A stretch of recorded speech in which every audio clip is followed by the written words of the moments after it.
everyone, this is Cherry Enchantress, and this is your reading for Saturday, July 22nd, if you're watching in real time, but it can also be for whenever you stumble upon it.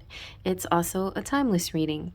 This month I'm doing a series on romantic and love decks, and Shadowscapes was not on the list originally, but I was thinking about it yesterday. During our reading yesterday, it popped into my head because the images definitely have a romantic flavor to them. It's a little bit Asian and very detail oriented and really beautifully done and very whimsical, and I just love this deck. It's my very first deck I used on this channel, and you know, most of the energy that I have surrounding me is very romantic and whimsical, so it's perfect for me. That's why I chose it, and I'm going to choose it today for your daily dust. Shadowscapes. I also colored the edges myself with some silver inky stuff. All right, let's give it a good shuffle. See what we get.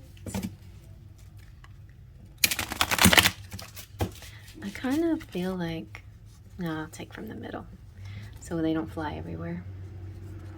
Okay, we have the Seven of Wands, defensive stance.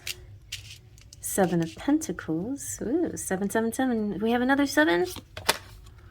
And the Strength card, very nice.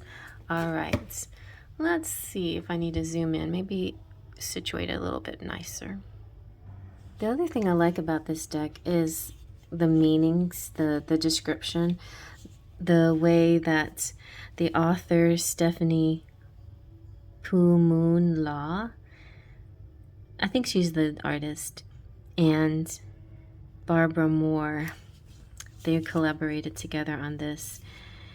And the way the messages, the way they're written are so like spot on, just like seem very accurate with few amount of words.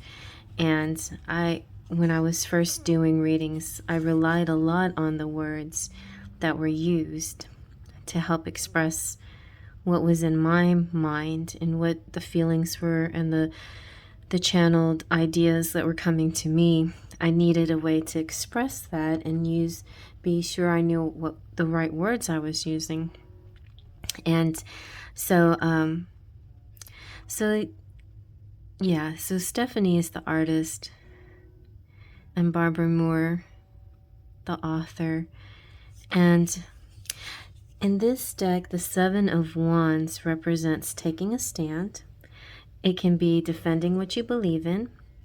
And sometimes the world is full of strife and competition, but you have to have courage facing the difficulties. So it's about having courage. It's not necessarily about fighting anything necessarily, and it's not necessarily any type of strife, but it is standing up for yourself and standing for the things you believe in. And keep up with that. You know, don't let anybody wear you down until you acquiesce. You know, stick to it. You know, stick to your guns. The Seven of Pentacles, for me, often represents the divine timing. It's also about making a choice too, and the divine timing comes in this particular fruit. So you can pull the fruit now if you want to, and it may not taste so great. It's the juicy peach is what I call this, the Seven of Pentacles. The peach may be, if you pull it too soon, it's just like you bite it and it hurts your teeth. You can't even sink your teeth into it. It's just not pleasurable at all. It may still be edible, but it may not be pleasurable when you eat it. If you wait long enough or just at the right time and it falls into your hands and it's juicy and sweet and the juices roll down your face, and that's definitely a good peach, right? So that's kind of the progress that's happening here. You can't rush things too much. Sometimes things you need to react quickly to certain things, and sometimes you need to wait a little, and sometimes you're not supposed to wait too long, and sometimes it's just that perfect moment. It's interesting, while I was waiting in the doctor's office the other day, I was reading this article about an entrepreneur and about timing, and how she felt that sometimes she had to race to the timing, but at other times it was more like she might have been ready, but was the world around her ready for her new idea? And there's a bit of a handshake there. There's a bit of a, you have to wait until, if you have something new going on in your life, like you're about to present something new in your world, the timing has a lot to do with how everybody's ready to receive it. The other people around you, are they ready to receive this new idea? And so timing is going to be very important. But in general, I think this is reaping the rewards after effort and hard work.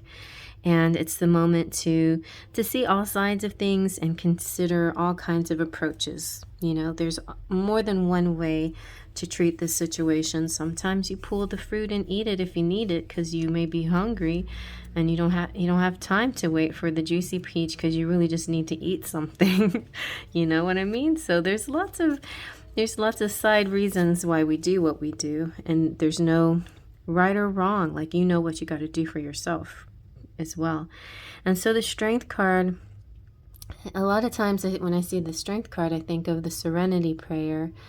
God, grant me serenity, grant me wisdom, grant me the ability to know the difference between things that I can change and things that I can't change, and then the courage to make a change when I am presented with the knowledge. Now I know that I'm supposed to make a change. Now, please, God, give me courage to make this change, you know? So it's courage, calm, and composure, and patience, and compassion, and persuasion, and self-control. So you'll often see the maiden holding the lion's muzzle, you know, his mouth, but never in a super forceful way, just in a sort of gentle way, because I feel the maiden represents the guiding light, and the lion represents the force and the strength and the protectiveness. But they're kind of a dynamic duo. They need each other. This maiden needs to guide this beast, you know, this entity, this being that may be a little bit stubborn, or may be very set in their ways somehow, but in a gentle, loving way. She's the one that needs to guide him to the light, to the right timing, to doing things in a certain way at a certain time, to the divine timing. So I think that's what's happening here. But also, it could be a lot of you might be in kind of in a Beauty and the Beast kind of relationship, where there's an issue of love, giving love, receiving love, finding love inside yourself, finding your worth and your value, and also sharing that and seeing beyond surface things. And you know, there's more to the book behind the you know, the cover of the book. There's substance behind a person, being able to see those things. And I think you're probably a good person that can do that. In the lower part of the picture, we have a very gentle scene of two lovebirds and the smoke flowing up. So it has just a very gentle energy. There's no force here. It's very calm. It's about managing impulses. You know, the lion is very ferocious, and this is managing the ferocious impulses. It's managing, keeping control of the chaos that may be there inside them. And yeah, controlling anger as well, and not letting the anger and the chaos manipulate you, or not letting it manipulate your person that you love, because you're here helping them. You know, everybody's has their own path, and they have their own way, and everybody's their own individual and can take care of themselves. But it is honestly true that we care and love each other. Sometimes it's as in couples and romantic relationships. Sometimes it's parent-child. Sometimes it's friends. Sometimes it's siblings. But whatever it is, when you see somebody needs that gentle guidance, you're allowed to be there for them, because even though they have their own road to lead and live, occasionally they will need that kind of gentle support. So there's this unshakable resolve, and you will see it through to the end, and you will have exactly what you set out to do, because you are strong and you can do this. And I hope you like that. Faith, Trust, and Pixie Dust.